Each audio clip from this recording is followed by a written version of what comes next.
Hello, my dear friends. May God bless you. You are welcome to our program. And believe through this program, your life can change.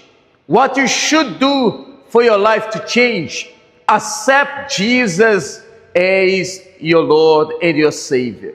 When you make a decision to follow Jesus, to come to Him, what is impossible in your life can turn into possible.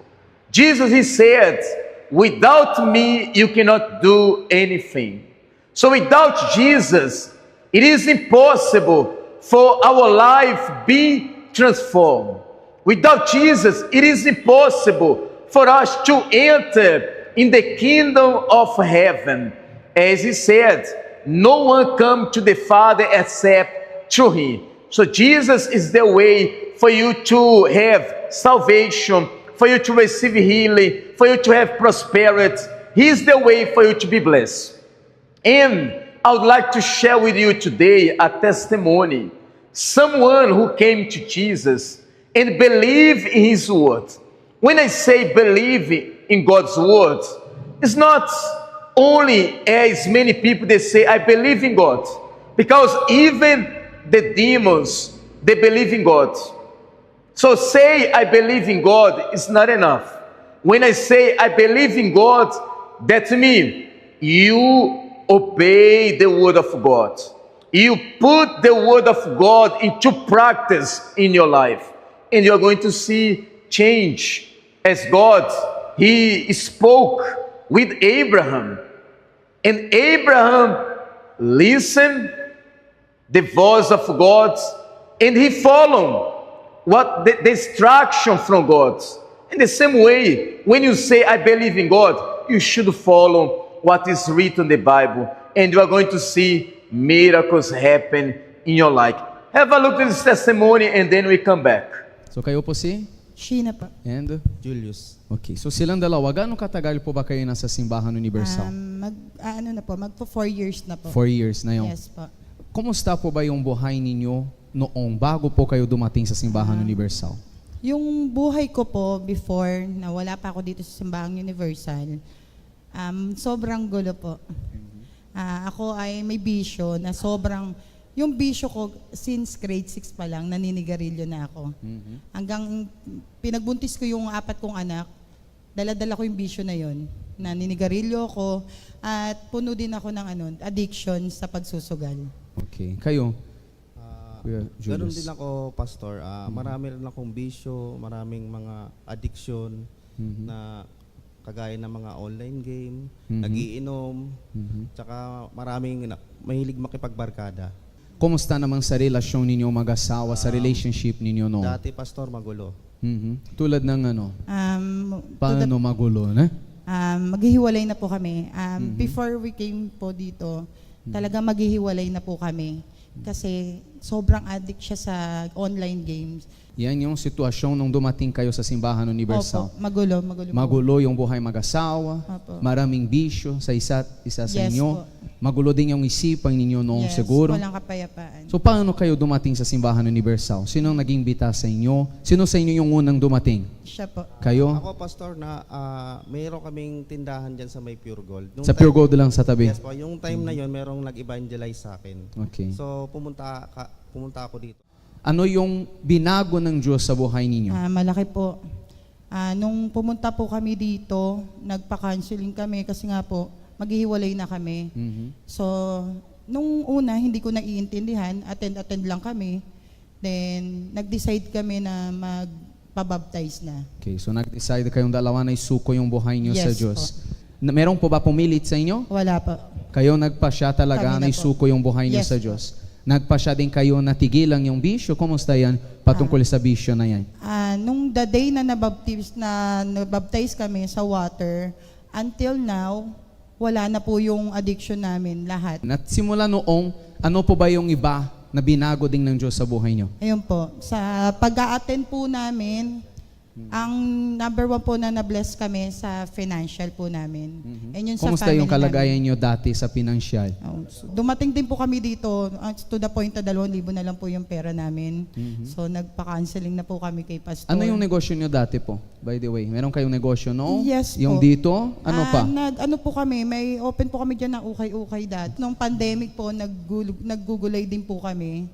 Pero kahit Nagsusumikap talaga kayo? Yes, Naghahanap opo. buhay talaga? Buntis pa po ako nun, Pastor. Gumagawa din kami ng mga embutido, tosino. Lahat po pinapasok namin para lang to earn money. Pero hindi pa rin yung nagdudulot ng kasaganahan, yung Wala ganap po. na buhay. Tama? Puno pa po kami ng utang. Mhm. Kahit anong sipag namin, konti na nga lang po yung tulog namin, tapos nag-aaway na kami dahil wala na nga po kaming enough time. Pero nung dumating kayo sa Simbahan Universal, natutunan nyo kung paano maging tapat sa Yes Diyos, po. kung paano unahin ang Panginoon. Yes, Nagiging tapat po ba kayo sa Diyos? Yes, yan po ang hindi mawawala sa amin. Ang laging pangalawa kami at una lagi ang Diyos. Amen. At simula noong na inuuna nyo yung Diyos, ano po ba yung nakita nyo sa yung financial na Ang buhay laki dyan? po ng pagbabago. Sa 2,000 na lang yung natitira namin. Simula nag-start kami na maging faithful tithers kami, ayun po, nag-grow na po yung life namin. Before kami ay nagkikiresell lang po kami doon sa business namin ngayon. Pero ngayon kami na po yung supplier mismo na marami na Ano po yung business customer. nyo na yung? Artificial grass carpet, and nag-i-install na rin po kami. Kami na po yung may mga tauhan na rin po kami. Before kami lang talaga. Ngayon meron na kami mga tauhan. So kayo na yung, Kuya Julius, namamahala sa negosyo na yung, Yes, Pastor. binibigyan kayo ng Diyos ng gabay, Yes, Pastor. ng karunungan. At kumusta yung business niyo sa nayong? Maayos, Pastor, maganda. Marami na din yung mga naging kliyente nyo. Yes, Pastor, marami po. So, Meron na pong kaming mga company, kami po mismo tinatawag. May resort, sinusuplayan at ini-installan. at nakikita din natin yung mga sasakyan ninyo, pang step by step Yan talaga, po, tama? Yes po. Una po, sidecar lang po meron kami. Aha. Tinan nyo yung Tapos, step by step, di ba? Hindi mang biglaan. Yan Ano po po? yung time nung nagugulay kami, bike lang po meron Yan, kami. e-bike, tapos Nagmotor po kami. motor, and ayong, Yung car po namin brand new. yung sasakyan na. Po. At sana yung, kumusta yung buhay nyo na yung bilang isang lingkod ng Diyos? Kayo din ay naglilingkod sa Panginoon. The more na nagbibigay ako, the more na nagsisave ako ng soul, doon po kami lalong binibigyan ng blessing. So talaga hindi bigla ang yung pagbabago, Hindi tama ba? po. Step by step. Step by step, nakikita nating na binago ng Diyos yung buhay ninyo. Yes po. From the inside out, nagbago talagang Yes lahat. po. Kumusta, Kuya Julius? Please, share with them, please, yung experience nyo sa presensya ng Diyos nung nakaraang Miyerkules. Itong January lang, Pastor, kasi madalas na kami talaga mag-away. Maghihiwalay na talaga kami, Pastor. Okay. So, nung time na yon, talagang Wednesday yon, kaya nung time na yon, talagang sinuko ko yung buhay ko. Then after nun, Pastor, talagang So, saglit naramdaman lang ko po. yung kagaanan ng loob. Sa medyo matagal na panahon, kahit kayo ay nasa church, Yes, nasa church na ako nun, Pastor, pero parang hindi ko pa naisusuko yung buong buhay ko talaga. So sa araw na yan, Yes. isang Miyerkules, Yes, yung Wednesday night, Pastor, talagang yun na yung dumating na, yun na yung unang naramdaman ko talaga na nagkaroon ng kagaanan ng loob ko, talagang natanggap ko yung banal na espiritu. Talagang nagbago yung pananaw ko, Pastor. Kasi, Pastor, talagang mainitin ang ulo ko. Talagang short temper talaga, Pastor, magaliting, na- yes. at kaya din nakakaroon kayo minsan ng Nag-aaway alitan kami, sa Pastor. bahay. And simula So, no, simula nung time na yon, talagang wala na. Mhm. Nakontrol ko na po. So umuwi kami, pag uwi namin, ako umiyak ako. Umiyak ako sa kanya kasi natuwa ako. Kasi nakita ko yung bago niya agad. And although na katatapos pa lang ng service noon, pero alam ko na nagbago agad siya. So umiyak ako. Kahit ako, sincere ako na nag-sorry sa kanya sa mga mali ko din ginawa. Siya din. and masasabi nyo na yung na kayo po ay masaya. Yes po. Dahil sa mga ginawa ng Diyos sa buhay nyo, Yes, Pastor. dahil sa buhay ninyo mag-asawa, Masayang masaya po talagang kapag nasa presensya ka ng Diyos, talagang binibigay niya lahat.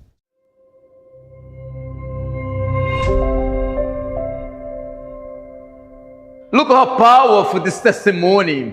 And this is what God he wants to do in the life of those who follow Him, those who obey His word, those who follow His instruction.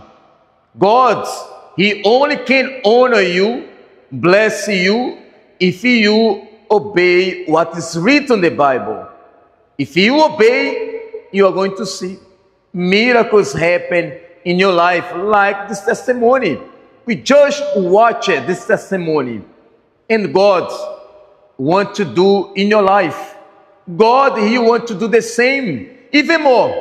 You just need to use your faith and obey His word. And now, I would like to share with you now this Bible verse in the book of Exodus 3 and verse 7.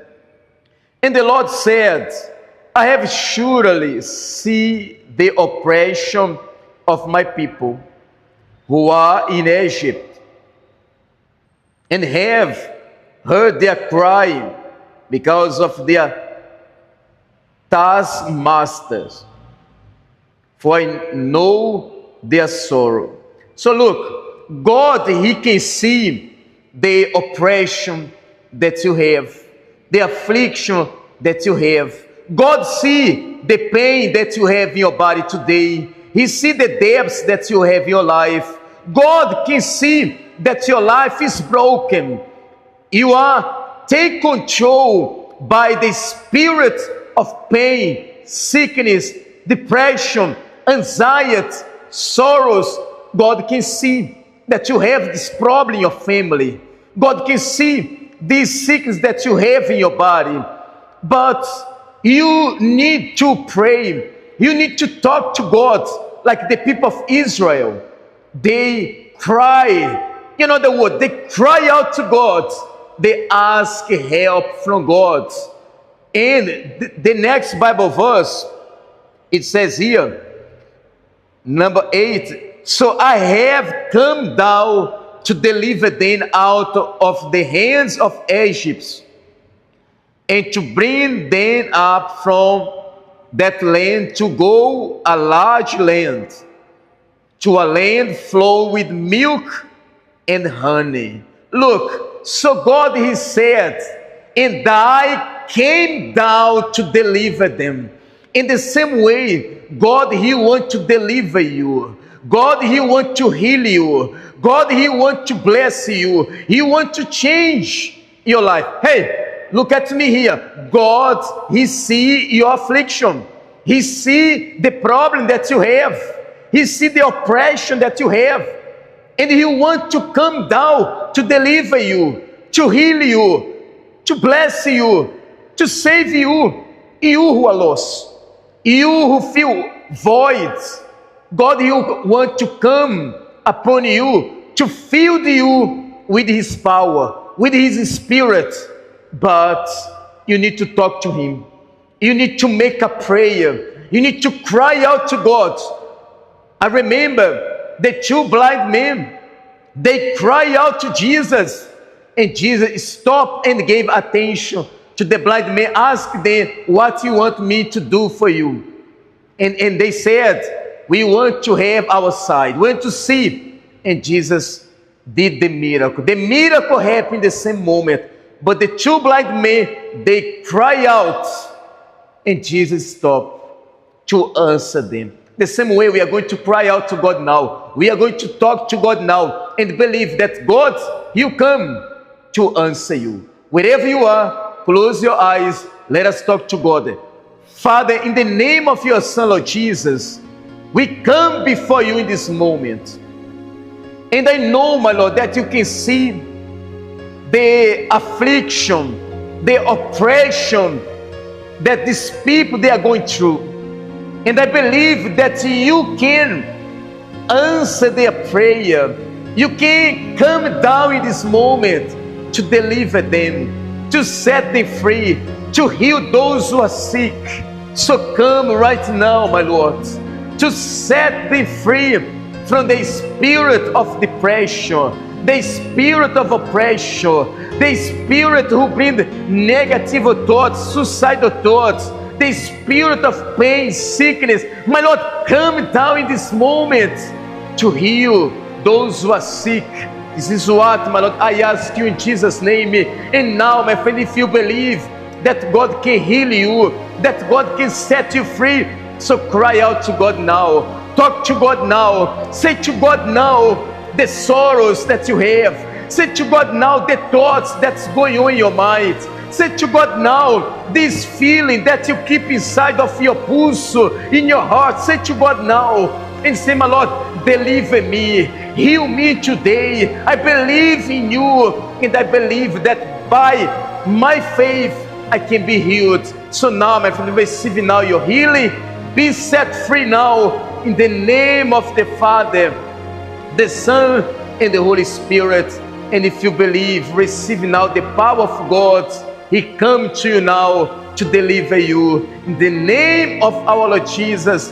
And if you believe, you say amen. Amen. You believe? I believe. You are free. You are blessed. And if you are blessed, you are free.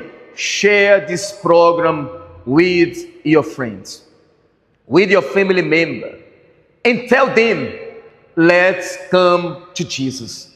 David, he said that he was glad when someone told him, let's go to the house of the Lord. The same way, invite your family member, invite your friends to come to God's house. And once they arrive here in the church, the power of God will come in their lives. As we just read the Bible, that God will come down. God will come down to heal them, to bless them, to deliver them. Okay? So we are here in Bacolo City. We have our church here. We are open every day. We are welcome you. We have our service here during the weekdays, 8 a.m., 3 p.m. and 6:30 p.m. On Sunday, our main service is 10 a.m. in the morning. Also have 7 a.m. and 4 p.m. So you can come, bring together with you your family member, and believe the power of God will come upon you.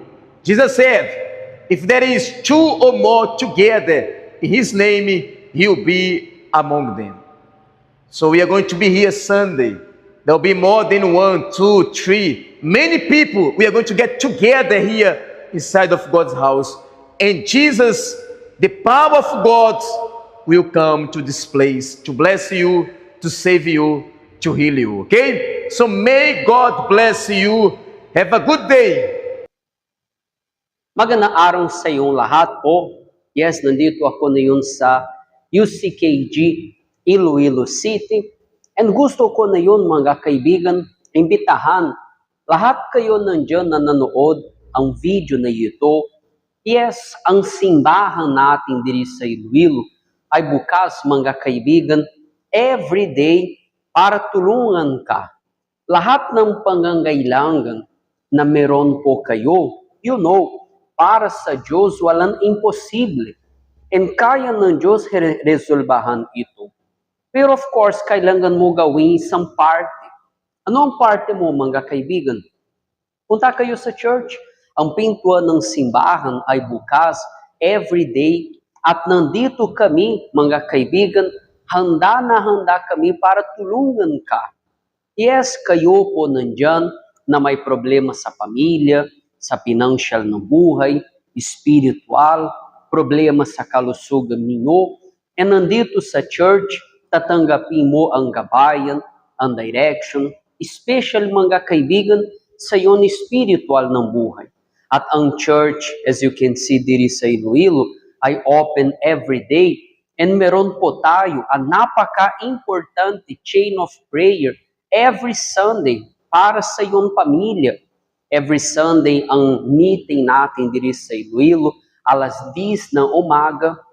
Yes, lahat ng mga tao na pupunta, alas 10 ng umaga. Meron po tayo as well, alas 7 ng umaga. And meron ding alas 6 ng gabi. Ano mo yung oras na pupunta kayo, sigurado po kami, pagpapalain kayo ng Diyos. Amen?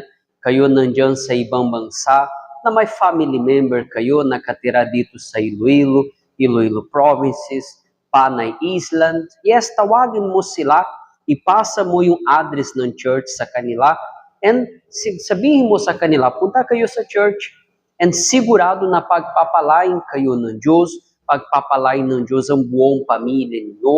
Amen? Don't forget, every Sunday, alas 10 na umaga, meron po tayo ay strong chain of prayer dito po sa Iloilo. Address ng simbahan natin dito sa Iloilo ay 2nd floor, Virginia G. Falana Building, Luna Street, La Paz po ito. Malapit sa Palengke, La Paz, and malapit sa Poras ng Funeral. Malapit as well sa Gaisano, La Paz. Madali lang nahanapin ang address dito po sa Iloilo. Amen? Pagpalain po kayo ng Diyos, mga kaibigan, and nandito kami upang tulungan ka. Amen? God bless you, and see you next time. Magandang araw po sa inyong lahat. Ako si Pastor Elmer and nandito ko ngayon sa UCKG Coronadal.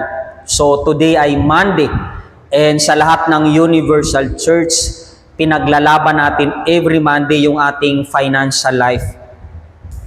Kakapasok lang natin ng bagong taon.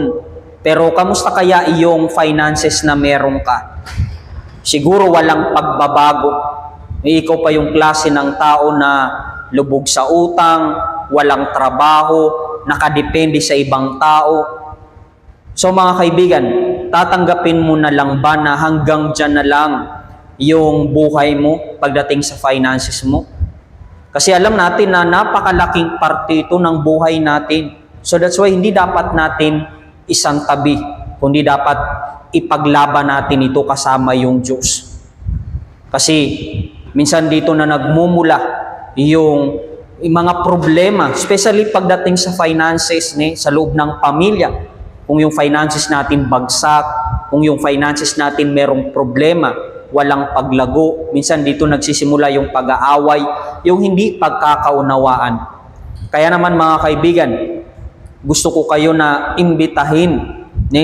Isa sa mga service natin today, especially kung nandito ka nakatira sa Coronadal, isa sa mga service natin ngayon, meron pa tayong alas 3 ng hapon, ganun din alas 6 ng gabi. Kung hindi ka nakatira dito sa Coronadal, and merong malapit na Universal Church sa lugar mo, so pumunta ka. Kasi I believe, my friend, sa pagpunta ninyo, every Monday sa tahanan ng Diyos, para ipaglaban yung finances nyo na kasama yung Diyos. So bibigyan niya kayo ng mga idea, bibigyan niya kayo ng kaalaman kung paano mapagtagumpayan yung mga problema na meron kayo pagdating sa finances. So, mga kaibigan, huwag mong palampasin yung pagkakataon na ito. So, yung ating address dito sa Coronadal ay located lang tayo sa may 2nd floor, GCCE Building, sa may Aquino Street, Zone 2, City of Coronadal. So, tapat lang tayo ng KCC Employees Entrance and tabi lang tayo ng RD Pawn Shop. But hindi lang yan, hindi lang every Monday bukas yung church natin dito. Bukas ito ng Wednesday, bukas ng Friday, and may mga services tayo dyan, alas 8 ng umaga, alas 10, alas 3, and alas 6 ng gabi. But yung pinaka-importanting araw na hindi dapat nating palampasin or baliwalain ay yung araw ng linggo.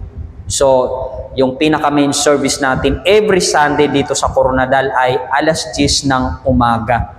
But meron tayong service ng alas 7 ng umaga, meron pa din sa hapon alas 3 and alas 6 ng gabi. Mga kaibigan, huwag mong palampasin yung mga pagkakataon na ito. So pumunta ka, pagpalain kayo ng Diyos.